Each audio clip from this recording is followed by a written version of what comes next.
लग्नानंतर होईलच प्रेम या मालिकेच्या पुढील काही येणाऱ्या भागांचे अपडेट जाणून घेऊया आपल्या आजच्या या व्हिडिओमध्ये. चला तर मग मित्रांनो, अजिबात वेळ वाया न घालवता सुरुवात करूया आपल्या आजच्या या व्हिडिओला. तर आता आपण पाहणार आहोत की कशा पद्धतीने हळूहळू जीवा आणि काव्या दोघंही आपापल्या परीने प्रयत्न करतायत आपापल्या पार्टनर्सला आपापल्या बाजूने वळवण्याचं, त्यांचं मन जिंकण्याचं.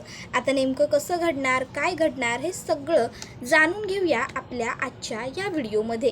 तर आता आपण इथे पाहतोय की काव्या ही देशमुखांच्या घरी आलेली असते. त्यामुळे मग आता काव्या विचार करते, अनायसे इथे आलेच आहे तर माझी पुस्तकं वगैरे तरी कमीत कमी घेऊन जाते. तसंही आता मीन्स येतील आणि मेन्सच्या अभ्यासाची तयारी सुरू करावी लागेल. काहीही झालं तरी पार्थ देशमुखांना मी अभ्यासाकडे दुर्लक्ष केलेलं अजिबात चालणार नाही, आवडणार नाही. ते अभ्यासाकडे दुर्लक्ष झालं तर लगेच मला रागवतील, मला ओरडतील. त्यामुळे कोणत्याही परिस्थितीत कितीही काही घडलं तरी मला अभ्यास मात्र रोजच करावा लागणार. मग काव्या ही लगेचच आता तिच्या आणि पार्थच्या खोलीत येते. खोलीत काव्या येता क्षणी काव्याला आता पार्थबरोबर घालवलेले खोलीतले सुंदर प्रसंग, सुंदर क्षण आठवलेले असतात. आता काव्या ही त्या सुंदर क्षणांमध्ये हरवून जाते. इतक्यात तिच्या लक्षात येतं की मला बुकं गोळा करायची आहेत. मग काव्य लगेचच आता पुस्तकं गोळा करायला सुरुवात करते. काव्या आता पुस्तकं मोठ्या बॅगमध्ये भरत असते. इतक्यात त्या ठिकाणी पार्थ आलेला असतो. आता पार्थ तिकडे येतो आणि तिथे बसतो. आता काव्या पॅकिंग करत असते आणि पार्थ काव्याला पॅकिंग करत असताना पाहत असतो. मनातल्या मनात पार्थ म्हणत असतो, काव्या, खरोखर तुम्ही पुस्तकांची पॅकिंग करायला आलाय याचा अर्थ तुम्ही आपलं हे घर कायमचं सोडून जाताय का? काव्या, अहो असं काय वागताय? तुम्ही इथून जावं अशी माझी कुठलीही इच्छा नाही आहे. उलट तुम्ही इथे हक्काने राहावं, हक्काने थांबावं अशी माझी इच्छा आहे. तुम्ही बोला की तुम्ही कुठेही जाणार नाही आहात आणि थांबा. तर आता काव्या पुस्तकं भरताना पार्थकडे बघत असते. आता पुस्तकं भरून पूर्ण झालेली असतात. काव्या आता बॅग घेऊन निघालेली असते. उंबरट्याच्या बाहेर जात असताना काव्य मनात एकच म्हणत असते, देशमुख प्लीज प्लीज थांबवा ना मला. म्हणा ना असं की काव्या थांब, काव्य थांबा. तुम्ही जर एक शब्द थांबा बोललात ना तर मी ताबडतोब तिथेच थांबेन. देशमुख प्लीज थांबा असं बोला ना. पण पार्थ काही काव्याला थांब असं म्हणत नसतो. पुढे चाललेली असताना अचानक पार्थ काव्याची ओढणी पकडतो. आता ओढणी पार्थने पकडल्याबरोबर काव्या म्हणू लागते, देशमुख म्हणजे तुम्ही मला. आणि आता काव्या मागे फिरते. काव्याची ओढणी पार्थने नाही पकडलेली असते तर ती कडीत अडकलेली असते. आता पार्थ हा सुद्धा मनातल्या मनात म्हणतच असतो त्यावेळी की काव्या मागे वळा, काव्या प्लीज एकदा मागे वळा आणि माझ्याकडे पहा. जर तुम्ही पाहिलं तर मी असं समजेन की तुमचं माझ्यावर आजही प्रेम आहे. आणि बरोबर त्याच वेळी काव्याने ओढणीकडे मागे पाहिलेलं असतं, म्हणजे पार्थकडे पाहिलेलं असतं. त्यामुळे दोघांच्याही मनातल्या भावना ह्या वरती आलेल्या असतात. आता काव्य ओढणी काढण्याचा आतोनात खूप प्रयत्न करत असते पण तिला काही जमत नसतं. मग पार्थ पटकन पुढे सरसावतो आणि आता तो काव्याला ती ओढणी काढायला मदत करतो. पार्थ ओढणी काढून देतो. त्याबरोबर काव्या लगेचच म्हणत असते, देशमुख आज एवढीशी ओढणी फक्त अडकली तर तुम्ही लगेचच मला मदत करायला माझी ओढणी सोडायला आलात. मग तसेच आयुष्यभर माझ्याबरोबर राहा ना प्लीज.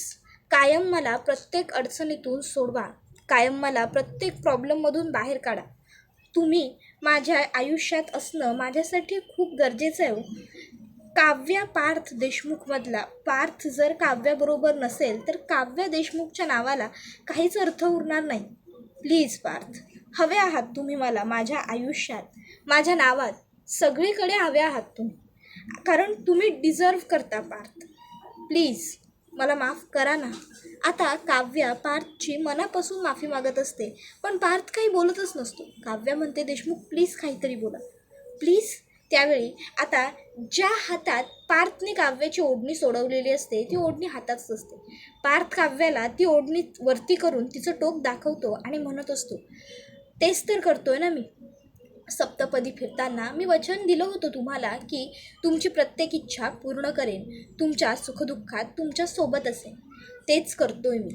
बघा आज ज्याप्रमाणे ही ओढणी सोडवून तुम्हाला मोकळं केलं आहे, मुक्त केलं आहे, काही दिवसात त्याचप्रमाणे तुम्हाला घटस्फोट देऊन तुम्हाला मी मोकळं आणि मुक्त केलेलं असेल. एकदा का आपला डिवोर्स झाला की त्यानंतर तुम्हाला तुमच्या आयुष्यात जे हवं आहे ते तुम्ही करू शकता. त्यावर काव्य म्हणत असते, देशमुख मला फक्त तुम्ही हवे आहात. पण पार्थ तिचं काहीच ऐकून घेत नाही. उलट आता पार्थ तुम्ही गेलात तर बरं होईल असं म्हणतो. मग काव्याला वाईट वाटतं आणि नाराज होऊन काव्या तिकडनं निघते. आता काव्या तिकडनं निघून तर गेलेली असते, पण पार्थ मात्र दरवाजात उभा राहून जात असलेल्या काव्याकडेच बघत असतो. पार्थ मनातल्या मनात म्हणत असतो, काव्या तुम्ही जे काही केलं लग्नाआधी त्या सगळ्याशी मला काहीच प्रॉब्लेम नव्हता, पण तुम्ही फक्त माझ्यापासून त्या सर्व गोष्टी लपवायला नको होत्या. जर तुम्ही मला सगळं काही सांगून टाकलं असतात ना, तर मला आज हा जो काही त्रास होतोय तो मुळात झालाच नसता. कारण मुळात मला सर्व गोष्टी पूर्वीपासूनच माहीत असत्या, पण तुम्ही मला कधीच नाही सांगितलं. तर आता इकडे काव्या ही सुद्धा मनातल्या मनात कुढत असते. आता बघता बघता ती मोहितेंच्या घरी पोहोचते. आता काव्याला यायला जरा उशीरच झालेला असतो. रात्र जवळपास होत आलेली असते, 8:30-9 वाजलेले असतात. काव्या दरवाजा देते, दरवाजा उघडते आणि आतमध्ये जाते. आता रात्री ही अशी आत जात असताना काव्याला आठवत असते ती म्हणजे पार्थने ती आणि अनिशा जेव्हा अभ्यास करत होत्या रात्रीच्या, तेव्हा काव्याला झोप येऊ नये म्हणून रेड वेल्वेट पेस्ट्री आणली होती, तो प्रसंग. आता काव्या तो प्रसंग आठवत असते. दरवाजा तिने बंद केलेला असतो. इतक्यात अचानक पुन्हा एकदा डोरबेल वाजते. काव्याला वाटतं खरंच डोरबेल वाजली की हा माझ्या मनाचा भास होता. त्याबरोबर पुन्हा डोरबेल वाजते. काव्य जाऊन लगेचच दरवाजा उघडते, तर दरवाजात सेम कपडे घातलेला एक डिलिव्हरी बॉय उभा असतो. त्याने सुद्धा मास्क लावलेला असतो. काव्य म्हणते येस, तसा तो डिलिव्हरी बॉय सांगतो रेड वेल्वेट पेस्ट्री मॅम. त्याबरोबर काव्य म्हणते काय, रेड वेल्वेट पेस्ट्री आणि एवढ्या रात्री? नाही नाही, आमच्याकडे कुणी मागवली नसेल. त्याबरोबर आता तो सांगत असतो की नाही मॅडम, इथूनच मागवली आहे. ते इतक्यात आता त्या ठिकाणी लगेचच आरुषी येते आणि आरुषी काव्याला सांगते, काव्या अगं मी मागवल्यात रेड वेल्वेट पेस्ट्री आपल्या तिघींसाठी. इतके दिवसानंतर तुम्ही दोघीजणी माहेरी आलात. हां, आता कारण काहीही असलं तरी माझ्या बहिणी माहेरी आल्या आहेत आणि त्यांचा मूड चांगला नाही आहे, तर त्यांचा मूड चांगला करण्याची जबाबदारी तर माझीच आहे ना. म्हणून मी आपल्या तिघींसाठी ह्या पेस्ट्री मागवल्यात. तुला आठवतं आहे ना, नंदिनीताई पूर्वी आपल्यासाठी रेड वेल्वेट पेस्ट्री घेऊन यायची आणि आपण छान तिघी गप्पा मारत मारत खायचो. म्हणून दादा त्या पेस्ट्री द्या तुम्ही आणि या. त्याबरोबर आता तो लगेचच डिलिव्हरी बॉय म्हणतो मॅडम पेमेंट. त्यावर आरोही त्याला सांगते ऑलरेडी ऑनलाईन पेमेंट केलेलं आहे, येऊ शकता. मग आता तो तिकडनं निघून जातो. आरुषी काव्याला म्हणते, काव्या चल ना तू पण, आपण बसून मस्त पेस्ट्री खाऊया. त्यानंतर आरुषी काव्या दोघीजणी बसतात. अरुण आता नंदिनीला सुद्धा हाक मारते. नंदिनीसुद्धा त्या ठिकाणी आलेली असते. आता ती पेस्ट्री बघून काव्याला सतत पार्थची आठवण येऊ लागते आणि ती पेस्ट्री तिथेच ठेवून काव्या खोलीत निघून जाते. काव्याच्या डोळ्यात अश्रू दाटून आलेले असतात. तर इकडे दुसऱ्या दिवशी सकाळ सकाळ येताना आशाने घरून रसगुल्ले बनवून आणलेले असतात. आता लगेचच मालिनी तिच्या हातात एवढा मोठा डबा बघते आणि विचारते, काय ग आशा, हा डबा कसला? त्यावर आता आशा सांगत असते, अहो ताई, मी म्हणलं होतं नवं माझ्या भावाची बायको गरोदर आहे, तिला मुलगी झाली म्हणून हे रसगुल्ले आणलेत बघा मी तुम्हा सगळ्यांसाठी. तुम्ही पैशांची मदत केलीत म्हणूनच तिचं सगळं व्यवस्थित झालं. पार्थदादांनी सुद्धा मला खूप मदत केली. चांगल्या हॉस्पिटलात तिला दाखवता यावं म्हणून पैसे दिले होते. हे घ्या. त्याबरोबर आता ती मालिनीला रसगुल्ला देते. मालिनी काळजी घ्या बाळाची असं सांगते. इतक्यात आता समोरून पार्थ चालत येतो. त्याबरोबर आता आशा पार्थला रसगुल्ला द्यायला जाते आणि म्हणत असते, पार्थ दादा हे घ्यावा. अहो माझ्या भावाला मुलगी झाली, तुम्ही मदत केली होती आणि तुमच्यामुळं समजा व्यवस्थित झालं बघा. आता तो रसगुल्ला हातात घेता क्षणी पार्थला काव्याची आठवण आलेली असते. पार्थ आता त्या रसगुल्ल्याकडे बघत असतो, तर मालिनी काकू ह्या पार्थला म्हणत असतात, पार्थ रसगुल्ला बघून काव्याची आठवण आली ना? नाही राहावत आहे तुला काव्याशिवाय? तुला काय वाटतं आई म्हणून हे मला कळत नसेल का? पार्थ अरे जर एवढं मिस करतोयस काव्याला तर का म्हणून असा वाईट वागतोयस तिच्याशी? घरी घेऊन ये ना तिला. त्याबरोबर आता पार्थ हा त्या रसगुल्ल्यातला सगळा रस अगदी पूर्णपणे पिळून काढतो आणि मग तो रस पिळून काढून झाला की मग आईला म्हणतो, आई आता बघ आता हे काय उरलंय? फक्त रसगुल्ल्याचा चोथा. माझ्या आणि काव्याच्या नात्याचं सुद्धा तसंच झालं. आमच्या नात्यातला विश्वास आणि माझं काव्यावर असलेलं प्रेम म्हणजे होता या रसगुल्ल्यातल्या पाकाप्रमाणे. आणि आता माझा विश्वास आणि प्रेम दोन्ही असंच पार पिळून गेलंय जेव्हापासून मी ते सगळं ऐकलंय. आणि त्यामुळे आता त्या निरर्थक, निर्जीव, बेचव नात्यात काहीही उरलेलं नाही आहे. एवढं बोलून आता तो तिकडनं निघून जातो. आता पार्थचं हे सगळं बोलणं वसवात्या आणि रम्याने ऐकलेलं असतं. आता हे सगळं बोलणं ऐकून वसवात्या आणि रम्याला तर खूपच जास्त आनंद होतो. वसवात्या ही रम्याला म्हणते, बघितलंस रम्या, हळूहळू जर वाट पाहिली ना तर सगळं बरोबर आपल्या मनासारखं घडतं. आता तू ऑफिसला जा आणि पार्थला मनव. त्याबरोबर आता इकडे लगेचच आशा ही मालिनी काकूंकडे येते आणि म्हणायला लागते, मालिनीताई, अहो मला माफ करा. मला वाटलं नव्हतं की पार्थ साहेबांना रसगुल्ला बघून काव्यताईंची आठवण येईल म्हणून. जर मला माहीत असतं असं काहीतरी होईल तर मी रसगुल्ला आणलाच नसता. उलट मला ठावच नव्हतं. माझ्या हातानं चांगलं रसगुल्लो बनवतो म्हणून मग मी रसगुल्ला घरीच बनवलं आणि घेऊन आलो. त्यावर मग आता लगेचच मालिनी म्हणते, अगं असू दे, तुझ्या डोळ्यात कशाला पाणी आणतेस आणि तू कशाला चेहरा बारीक करतेस?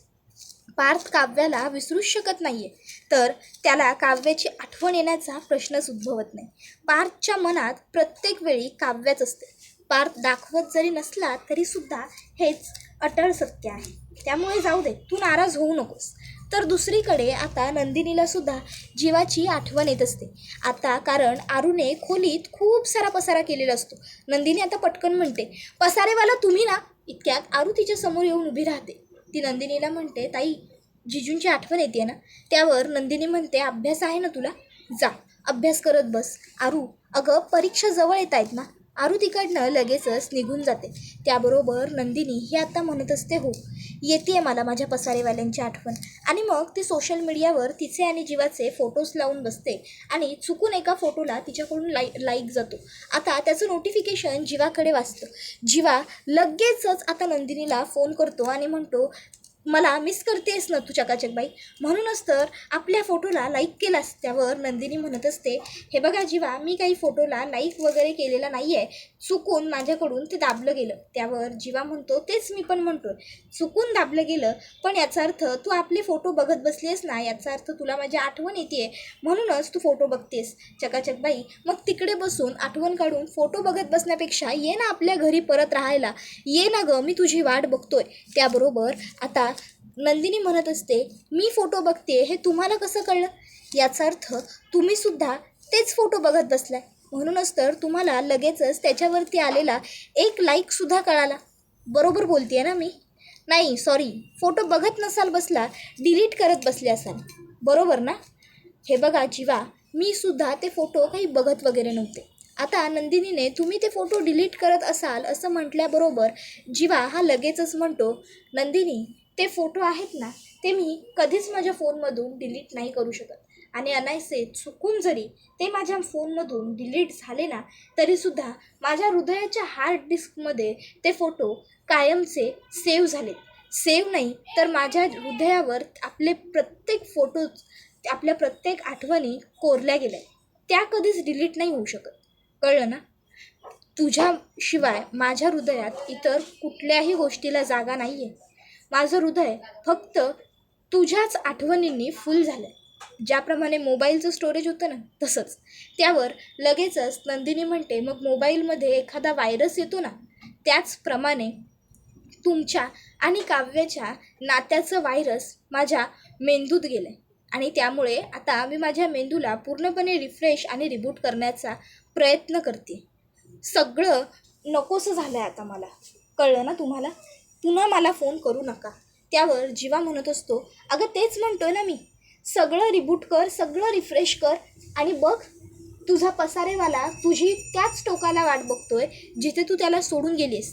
आपण पुन्हा सुरुवात करूया नंदिनी, सगळ्याची नवीन सुरुवात करूया. हे घडलेलं सगळं विसरून जाऊया ना. पुन्हा नवीन आयुष्य जगायला सुरुवात करूया. खरंच मी आहे तुझ्याबरोबर, प्लीज प्लीज नंदिनी. त्यावेळी नंदिनी म्हणते, झालं आहे का तुमचं बोलून? नाही म्हणजे काय आहे ना, मी फोन ठेवते, कारण तसंही आता हे सगळं ऐकण्यात मला काहीसुद्धा इंटरेस्ट उरलेला नाही आहे. उगाचच्या उगाच स्वतःचा वेळ वाया घालवण्यापेक्षा फोन ठेवलेला कधीही चांगला. कारण तुम्ही आत्ता जे सगळं बोलताय ना त्या सगळ्याने आपल्या दोघांचाही वेळ वायाच जातो. जीवा नंदिनी प्लीज प्लीज थांब, नको कट करू, बोल माझ्याशी बोल असं म्हणत असतो, पण नंदिनी काहीही ऐकून घेत नाही आणि ती आता थेट फोन कट करून टाकते. आणि आता फोन कट करून झाल्यावर नंदिनीच्या डोळ्यात अश्रू दाटून आलेले असतात. नंदिनी म्हणत असते, जीवा खरंच मी सुद्धा तुमच्या आठवणी माझ्या हृदयातून इतक्या सहजासहजी नाही पुसू शकत, पण पुसाव्या तर लागतीलच ना.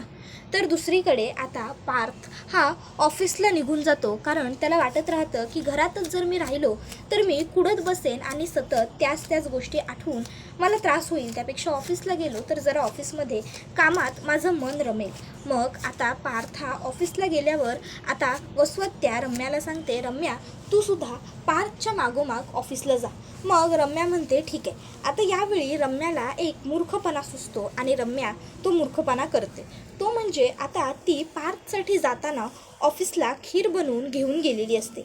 आता पार्थ हा ऑफिसमध्ये काम करत असतो, तर रम्या ऑफिसला येते आणि थेट पार्थच्या केबिनमध्ये येते आणि पार्थला ती म्हणत असते, पार्थ मी तुझ्यासाठी खीर आणली आहे.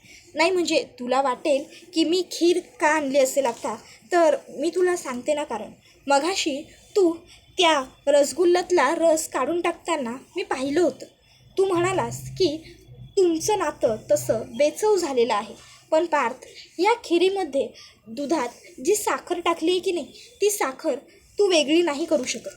त्याप्रमाणे आपलं दोघांचं नातं आहे. नाही म्हणजे काव्याने जरी तुझा विश्वास त्या पाकाप्रमाणे गमावला असला ना, त्या पाकात आता जरी तुझा विश्वास निघून गेला असला ना, तरीसुद्धा आपलं दोघांचं नातं म्हणजे या खिरीत विरघळलेल्या साखरीप्रमाणे. काव्याने तुझा विश्वासघात केला, पण मी कधीच नाही करणार खरंच. त्यावेळी पार्थ म्हणतो, शटअप रम्या, तू विसरतेस का हे आपलं ऑफिस आहे, इथे आपण काम करण्यासाठी येतो. तू काम करायला गेलीस तर बरं होईल. आणि हो, एक महत्त्वाची गोष्ट सांगून ठेवतो, माझं आणि काव्याचं भांडण जरी झालं असलं तरीही आमच्या दोघांमध्ये तिसऱ्या व्यक्तीने बोललेलं मला कधीही आवडणार नाही. त्या दिवशी तू काव्यांना जे काही बोलत होतीस ना आपल्या देवघरासमोर, ते सुद्धा मला पटलं नव्हतं, पण त्या समोर होत्या म्हणून मी काही बोललो नव्हतो. पुन्हा त्यांच्याशी बोलताना विचारपूर्वक बोलायचं, समजलं. त्यावेळी रम्या तिकडनं रागारागात निघून जाते आणि हा व्हिडिओ इथेच संपतो. व्हिडिओ आवडला असेल तर व्हिडिओला लाईक करा, चॅनलवर नवीन असाल तर चॅनलला सबस्क्राईब करा. आणि आता तुम्हाला लग्नानंतर होईलच प्रेम ही मालिका कशी वाटते हे आम्हाला कमेंटमध्ये नक्कीच सांगा. त्याचबरोबर पार्थने आता रम्याला हे जे काही चांगलं टॉनिक दिलेलं असतं त्याबद्दल तुमचं काय म्हणणं आहे ते सुद्धा सांगा. आणि पुढे पार्थ, काव्या, जीवा, नंदिनी कसे एकत्र येणार तुम्हाला काय वाटतं हेही सांगायला विसरू नका. पुढचा व्हिडिओ येईपर्यंत ह्या व्हिडिओचा छान पद्धतीने आनंद घेत राहा. टाटा, बाय बाय, धन्यवाद, take care all of you.